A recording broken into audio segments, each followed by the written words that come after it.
Hey guys, welcome back. So the Yeti SB4.5 was one of the bikes that I tested that day at the outdoor demo in San Jose, California.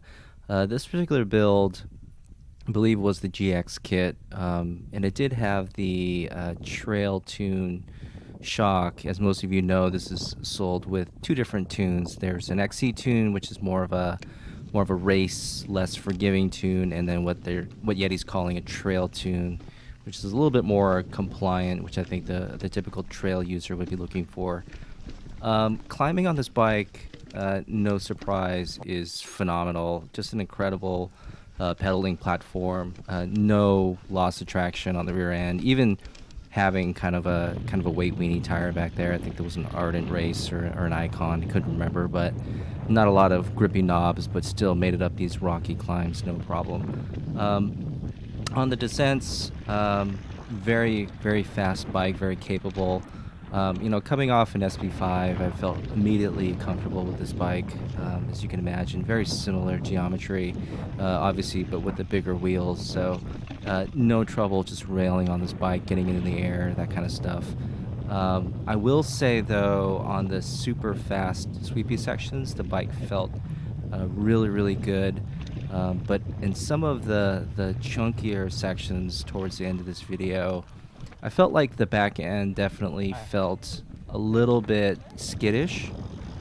Maybe coming off a bike that has a little bit more travel. I did notice that on the SB4.5, but otherwise a terrific bike all around. Very good small bump compliance. Zero waddling on the mid-stroke, which definitely contributed to the good climbing characteristics. But I would say on if you ride this bike on like super chunky downhill sections, you will notice that the rear end has a little bit less travel than maybe what you're used to. And I think, the typical buyer for this bike probably won't notice that. They're probably looking for more of the pedaling characteristics. That type of rider, I think, would definitely benefit from this type of suspension. Of the bikes that I rode that day, I think this one probably was my second favorite. The Ripley LS, which you can watch in the other video, and I'll share feedback on that pretty soon, was probably the most fun bike I had, or the most fun I've had on a bike that day. But the Yeti was pretty close second. I think if it wasn't for that, like I said, a little bit of a skittish back end on the really rough stuff, I'd say they're really, really close. Now, I will say I didn't mess with the shock at all. I left it up to the technicians to set it up based on my weight. And, having owned a Switch Infinity bike myself, I know that it's pretty sensitive to the sag settings. So that being said, I think, removing 5 or 10 psi out of the rear shock may have made a big difference there.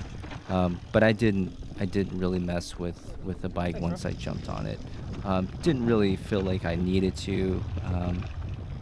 Had just a really good time on this bike. So the rocky sections that I talked about are coming up in this video here. And, it didn't really detract me from having a lot of fun on this bike. I thought the rest of the components were spot on.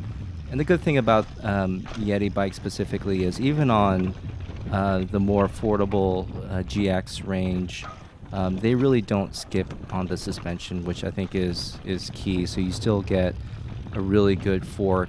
I think it was the Fox 34 on this.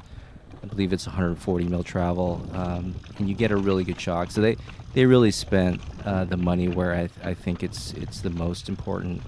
The drivetrain, honestly, with the GX, other than weight, you can't really notice the difference in terms of shifting quality and that kind of stuff.